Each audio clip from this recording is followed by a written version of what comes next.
Holiday, and welcome back to Weekend Edition. This is Rehash, where we recap the big stories of the week. And who is going to start? I'll start off. Ladies first. Ladies first.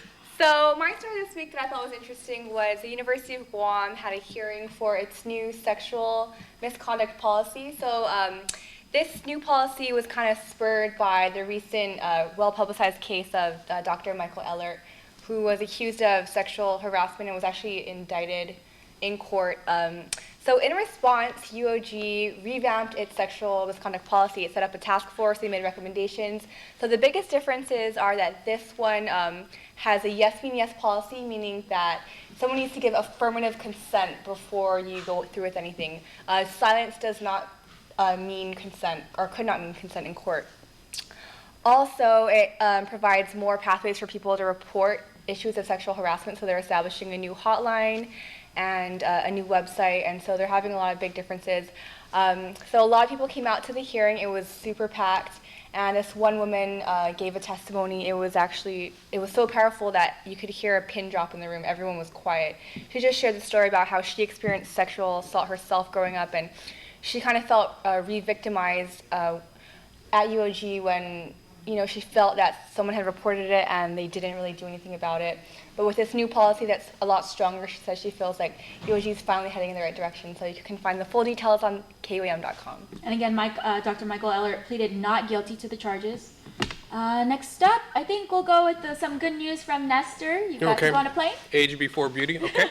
So a couple of stories. One was the old Cabras power plant.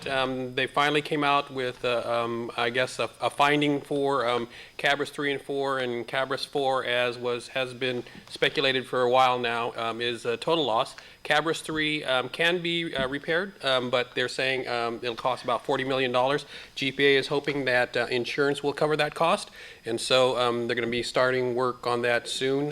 They still need to get some other inspections done at the power plant, and so they're going through that right now. The second story has to do with United Airlines. The senior vice president for technical operations has come to the island to kind of kick off or showcase their new plane, which they have completely refurbished and done a makeover. So if you go into the 737 fleet, there's about 11 planes.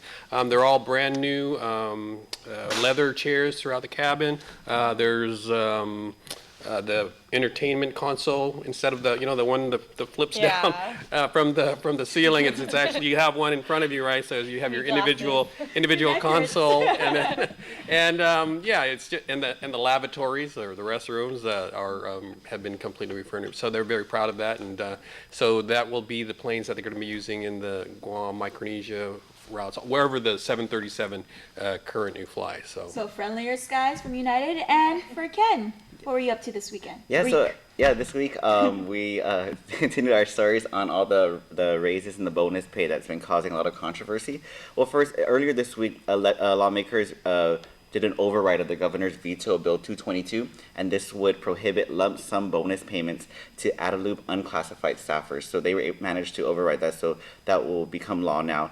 But it ties in together with what happened like previous weeks with the Attorney General. Remember, she announced that they would be hiring independent prosecutor to investigate those raises that the 107 Adelup staffers received. Well, the RFP came out this week. Just as it came out, though, the governor's office, they also informed at least up to 40 former employees that they would have to repay back those bonus payments that they received in December 2014. So they gave them a letter saying that, in light of everything, that they have to pay it back. They're going to give them some time and work out some payment plans so it doesn't cause any undue financial hardship. I know that the governor's office was saying they estimated about $200,000 in total that's going to have to be paid back. So we'll see where it goes from here. Okay, and myself, I have good news and bad news. So there was a house fire we reported on. There's actually many blazes that the Guam Fire Department was responding to this week, but one was really interesting to me because it was started by a child. So fire investigators determined that a house fire in Chalampago was a wooden tin home. It was started when a child was playing with a lighter and it ignited nearby combustibles. So basically, this child was, I guess, unattended because there was only one person in the house, so the child may have been alone. And I visited the site, and it was just ash and rubble. There was nothing that, by the time that fire units responded, the home was fully engulfed. Fortunately, here's the good news, no one was hurt. 4 people live in the house, according to Guam Fire Department, but 3 weren't home at the time, and only 1 person was, and they escaped without injury. And for you at home, this means that this is where the season of giving didn't end at Christmas. It can continue now. You can call the Orta Chalampago Mayor's office, and you can donate to this family. Again, they lost everything in this fire. And also, just like to remind you, just make sure that your children aren't playing with fire, that your children aren't left unattended. And any other stories that you would like us here at KUAM to cover, you can email us at reporters@kuam.com.